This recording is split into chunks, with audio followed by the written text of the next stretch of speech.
예, 그럼 이 시간에 우리 조금 전에 봉독한 말씀을 중심으로 여호와의 전을 성결하게 하라라고 하는 제목으로 말씀을 나누겠습니다. 오늘은 제가 아까 이제 우리 기도할 때도 약간 언급을 했지만 오늘이 종교개혁 기념주일입니다. 10월 마지막 주일이 항상 종교개혁 기념주일인데요. 1517년에 이제 그 당시 로마 카톨릭 사제였던 마틴 루터라고 하는 분이 당시 중세교회가 하도 부패하고 썩어 있었기 때문에 중세교회에 가지고 있는 여러 가지 문제점들 95개 항목을 갖다 쭉 적어가지고 구텐베르그라고 하는 성당 문에다가 붙여서 그 문제점을 이렇게 드러내고 하는 걸로부터 시작된 것이 종교개혁이죠. 그래서 매년 종교개혁주의를 이렇게 맞이할 때마다 우리가 참 목사로서 제가 바라는 것은 뭐냐 하면 우리가 성도님들도 이날만큼은 좀 돌아봤으면 좋겠어요. 우리가 좀 돌아봐서 바꿔야 될 게 뭐가 없을까. 그래서 오늘도 좀 그런 시간들을 좀 가지려고 하고 그렇게 함으로 해가지고 우리 성도님들이 또 늘 종교개혁을 맞이할 때마다 우리의 신앙이 좀 한 단계 업그레이드되어지는 그런 은혜가 있게 되기를 바랍니다. 우리가 속한 미국 장로교회를 비롯해가지고 우리 주변에 있는 이제 침례교회를 포함해서 뭐 감리교회, 성결교회 이런 교회들을 우리가 통칭해서 부를 때 뭐라고 부르냐면 개혁교회다 이렇게 부릅니다. 종교개혁 이후에 새롭게 시작된 교회를 다 개혁교회라고 이렇게 불러요. 근데 이제 개혁교회라고 하는 말의 의미는 뭐냐 하면 단순히 종교개혁으로 인해서 새롭게 시작된 교회라고 하는 의미는 아닙니다. 어떤 의미냐면 종교개혁이라고 하는 그 개혁의 정신을 가지고 매일매일 교회가 새롭게 변화되고 개혁되기를 추구하는 교회들을 의미하는 거예요. 그래서 우리 개혁교회는 전통에 이렇게 얽매이지 않는 교회입니다. 아무리 교회 안에 오래된 전통이 있다고 해도 그것을 다시 하나님 말씀으로 깊이 돌아보고 묵상을 하면서 그것이 하나님 말씀에 맞지 않다라고 하면 잘못된 신앙 형태라고 한다면 언제든지 새롭게 바꾸려고 시도하는 교회가 개혁교회가 가지고 있는 특성입니다. 그래서 만약 개혁교회가 매일매일 개혁하기를 멈추고 전통을 붙잡고 과거를 붙잡고 살아가려고 한다고 한다면 그건 더 이상 개혁교회라고 할 수가 없는 거예요. 한국의 그 대형 교회들 가운데 일부 교회가 그 목사직을 자식한테 세습하는 교회들이 있죠. 그죠? 그건 뭘 우리한테 보여주는 거냐 하면 그 교회가 과거를 붙들고 있다고 하는 거예요. 과거 그 교회에 오랫동안 목회하셨던 그 목사님의 전통을 그 아들에게로 연결시켜가지고 계속 그것을 붙들고 가겠다고 하는 것이기 때문에 그런 일은 하지 말아야 됩니다. 개혁교회라고 한다면.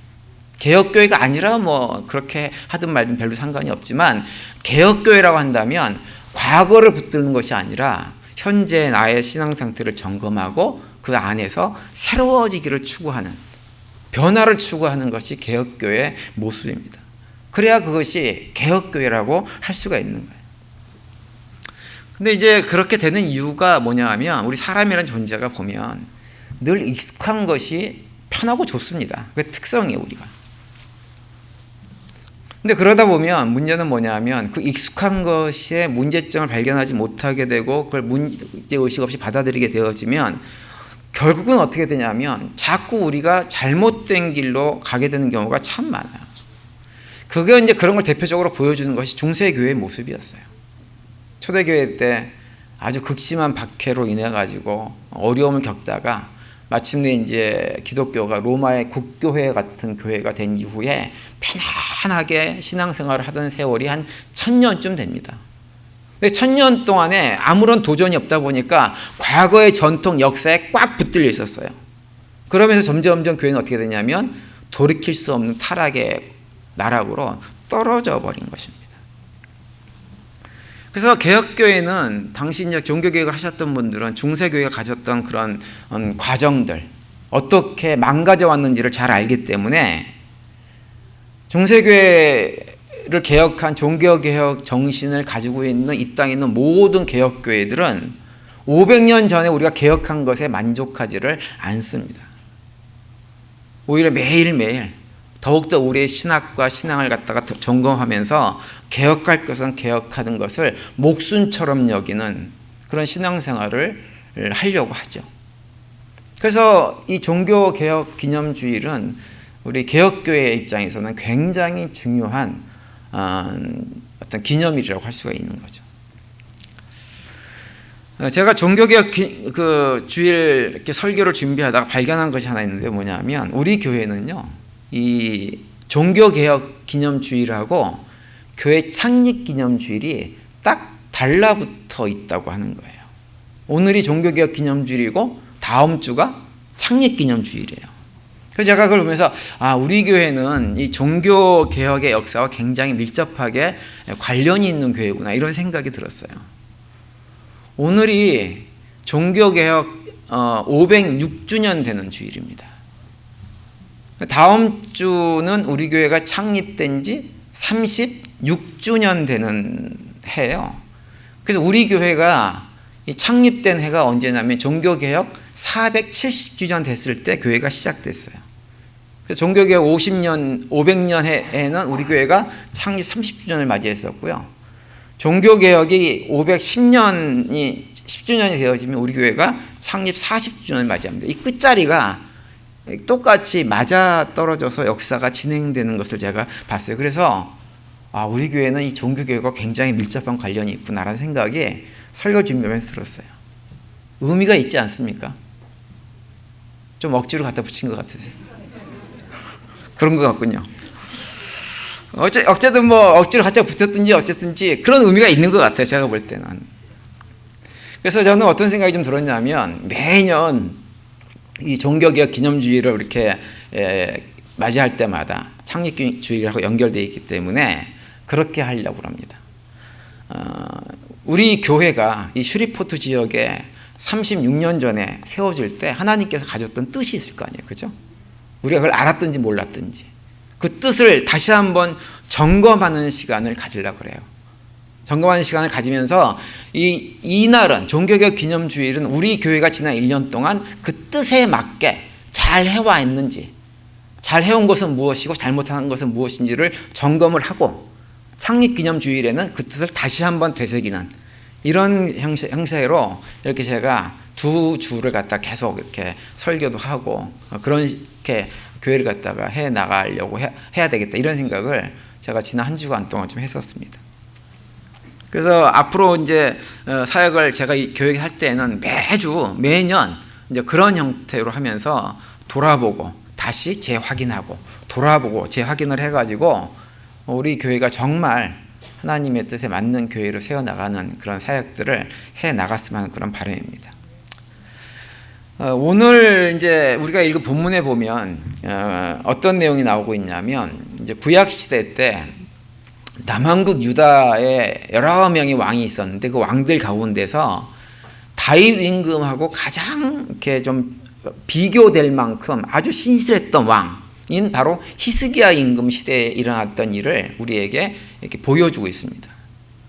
히스기야 임금이 왕에 오를 당시에는 남한국 유다가요, 이 다윗 임금에 의해서 이렇게 그 전통이 되어진 나라임에도 불구하고 아주 극심한 우상 숭배에 찌들어 있었던 때가 바로 당시입니다.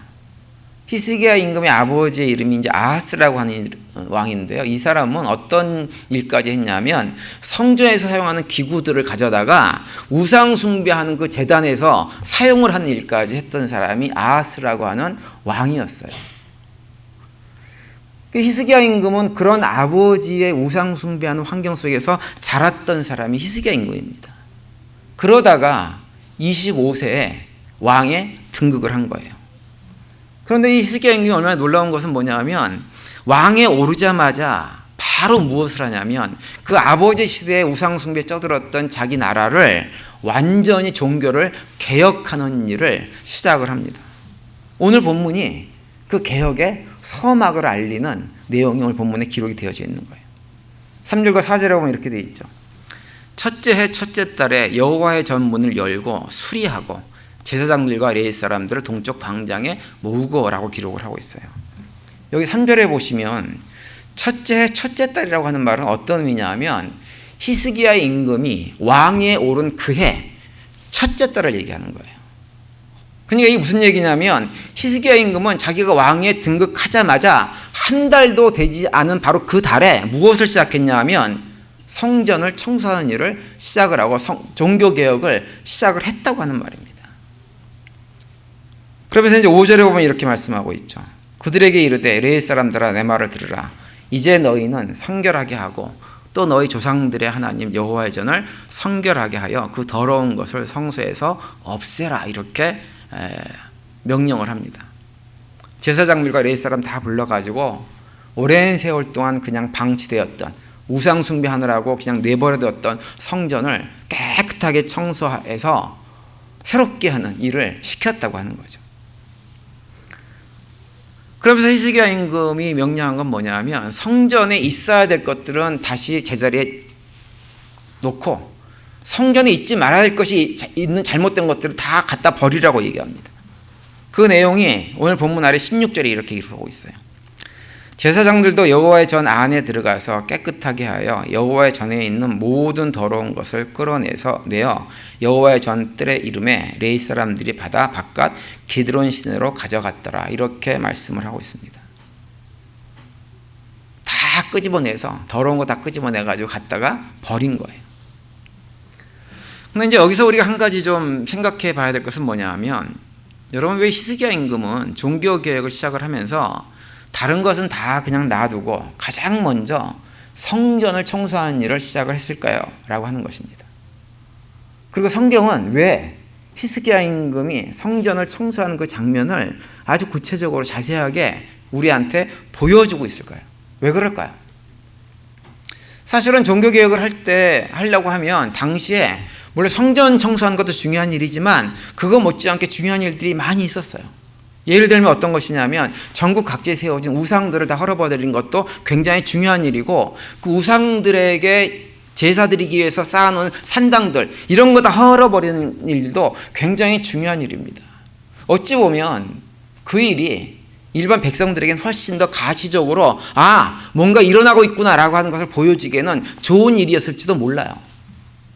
그런데 히스기야 임금은 그런 일을 먼저 하지를 않습니다.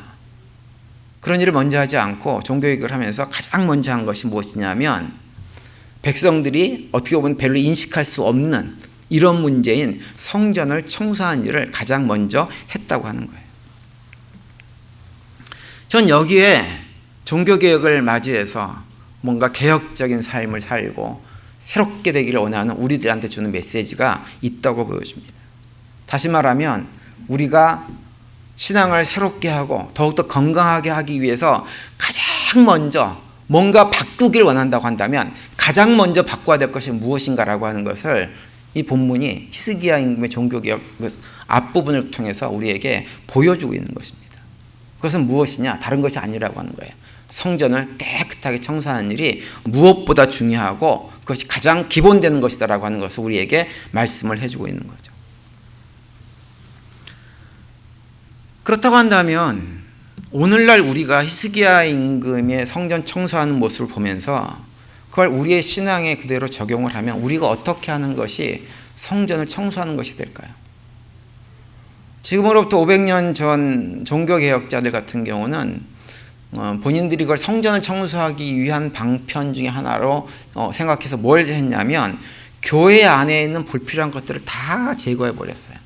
우리가 요즘도 성당에 가서 보시면 최근에 짓는 성당은 별로 그렇지 않은데 좀 오래된 성당에 가보면 굉장히 화려하잖아요. 그죠? 근데 종교개혁자들은 그런 화려한 것들을 다 없애버렸습니다. 스테인리스 글라스로 그 벽에 이렇게 유리창으로 붙어 있는 여러 가지 그림들 다 없애버렸어요. 그리고 여러 가지 교회 안에 잊지 말아야 될 여러 가지 어떤 복장, 특히 그 성직자들의 복장 같은 것들도 굉장히 간소했습니다.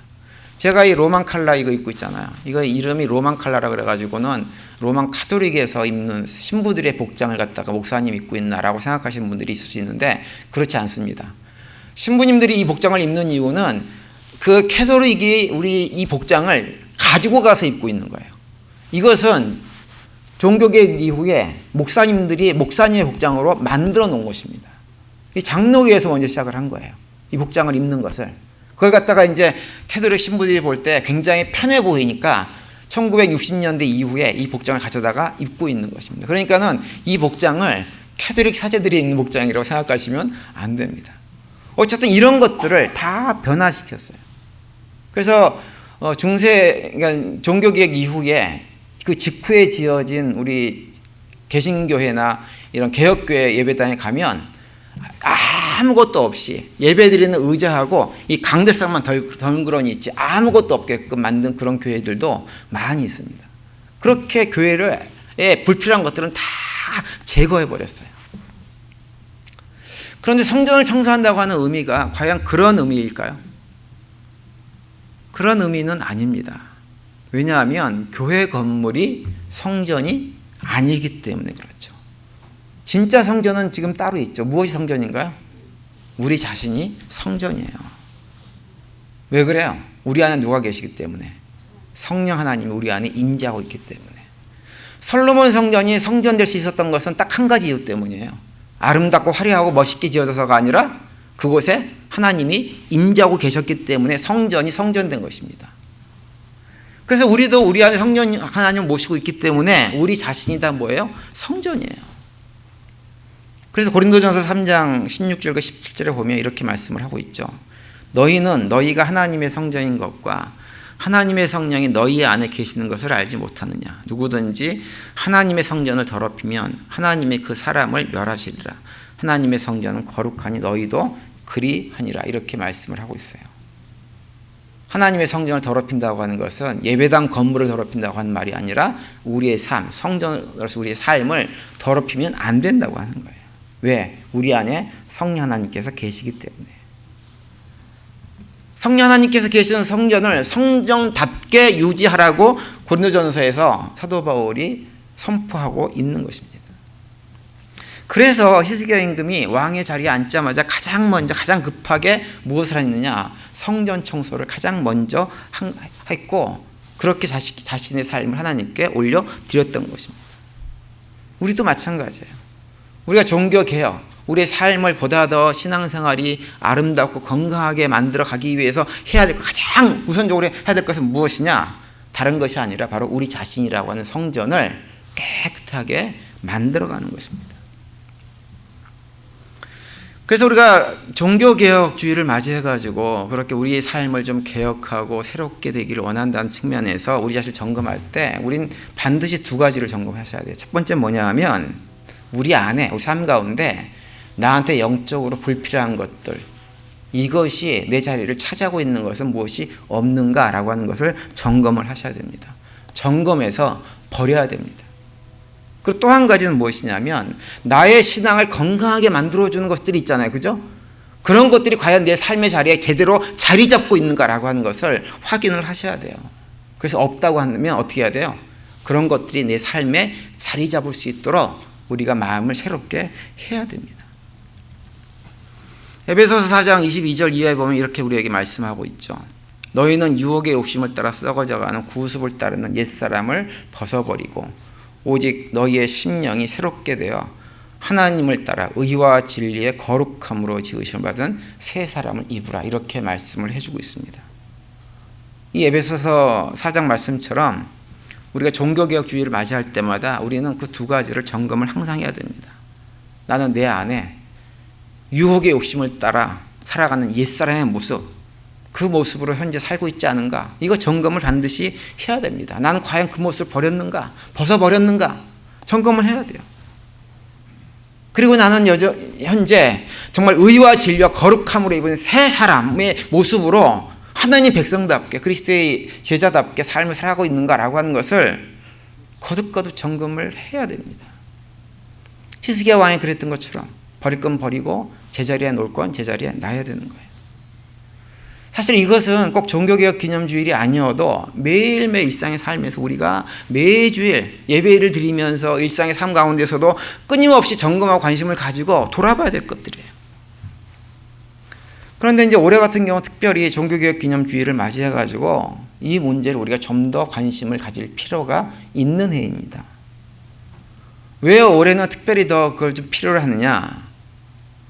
지난 4년 동안 우리가 코로나 팬데믹 기간을 지내면서 교회 차원에서뿐만 아니라 우리 개인적인 신앙생활의 차원에서 잃어버린 것들이 너무나도 많이 있기 때문에 그래요.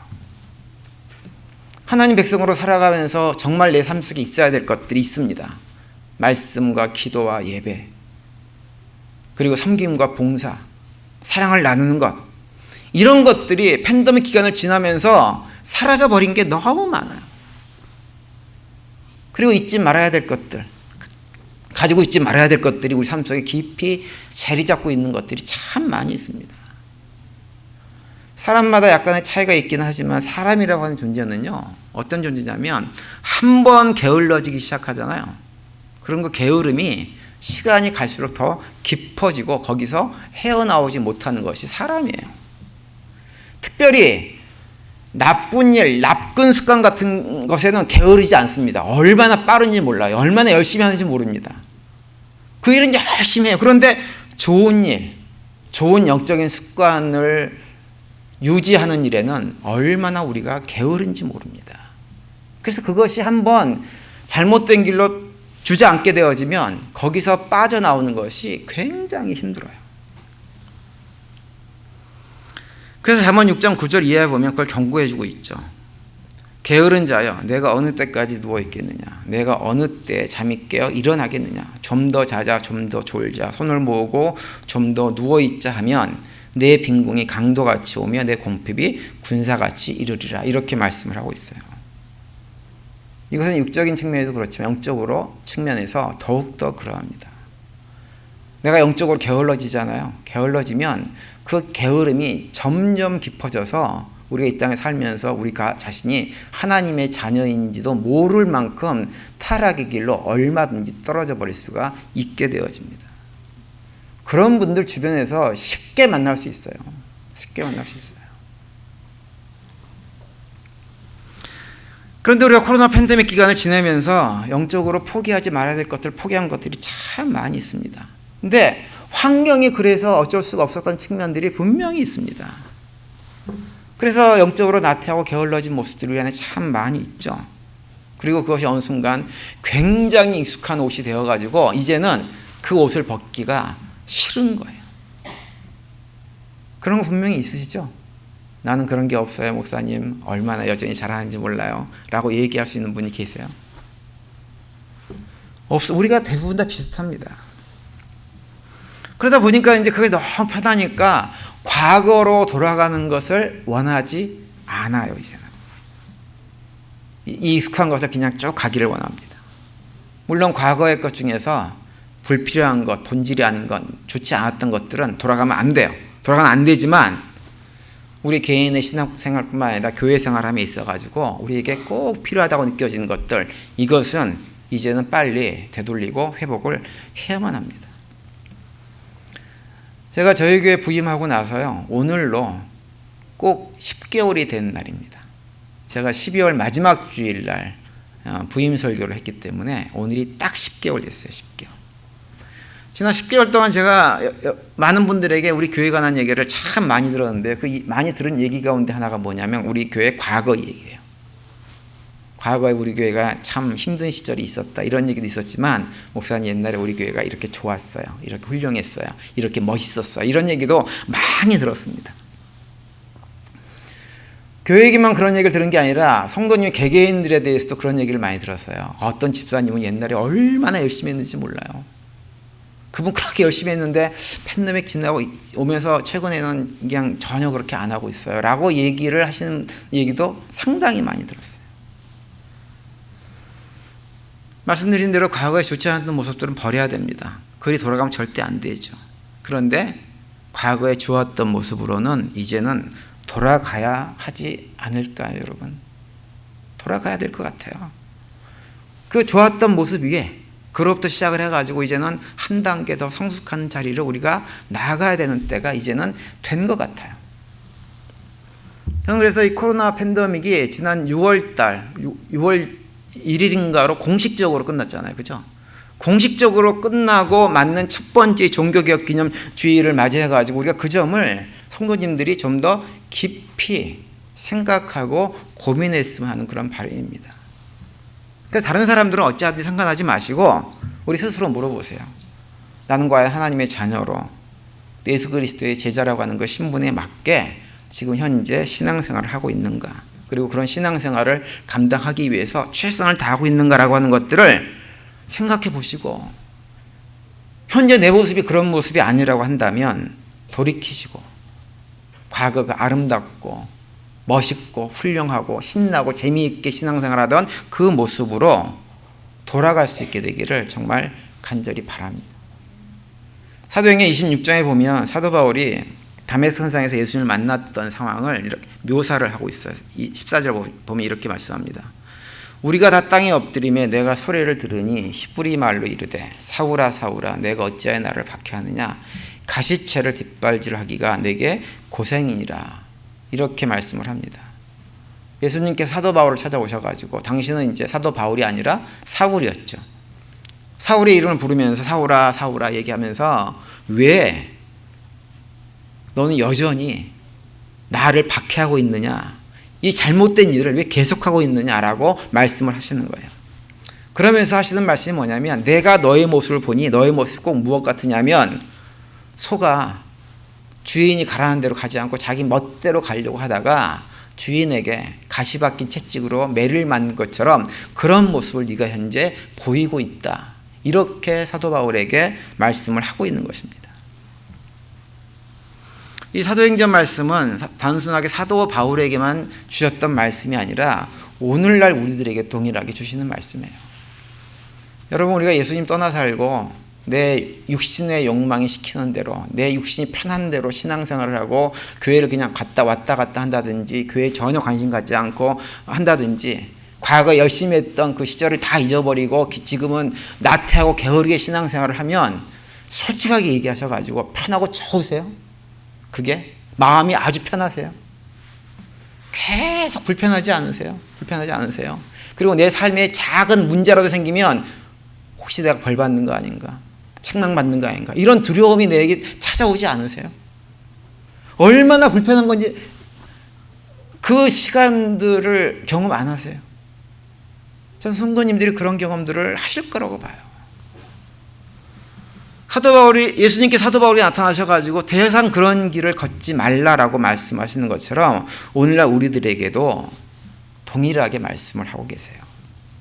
하나님의 자녀로 예수님의 제자로 마땅히 걸어가야 될 그 길이 있는데, 그 길을 걸어가지 못하는 이유를, 온갖 이유를 다 대가지고 피하면서 살아가다 보면 주인에게 가시채를 맞는 것 같은 고통스러운 소처럼 그 처지가 떨어지고 말 것이라는 말씀을 말씀해 주고 있는 것입니다. 여러분, 우리 안에 계신 성령 하나님께서 우리 인도하시는 것이 있어요. 그런데 그걸 인도하심을 자꾸 거절하면 거절할수록 삶은 불편해집니다. 그런데 그 말씀에 순종할 때 몸은 좀 불편할지 모르지만 우리의 마음은 세상이 알지 못하는 평안을 누리면서 삶을 살아갈 수가 있게 되는 것입니다. 저는 우리 교회가 과거에 좋았던 시절만을 얘기하면서 그대로 지내는 교회가 되지 않기를 바랍니다. 과거에도 좋았지만 지금도 좋고 앞으로가 훨씬 더 좋은 교회가 되기를 바랍니다. 교회 공동체 차원에서 뿐만 아니라 개인적인 삶의 영역에 있어서도 과거보다는 지금이 좋고 지금보다는 앞으로가 훨씬 더 아름다워 거룩하고 훌륭한 믿음의 여정들을 걸어갈 수 있게 되기를 간절히 바랍니다.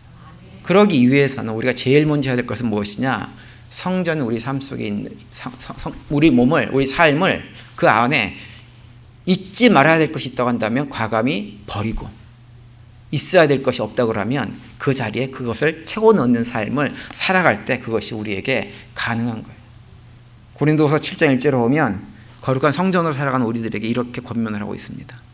그런즉 사랑하는 자들아, 이 약속을 가진 우리는 하나님을 두려워하는 가운데 거룩함을 온전히 이루어 육과 영의 온갖 더러운 것에서 자신을 깨끗하게 하자, 이렇게 권면을 하고 있습니다.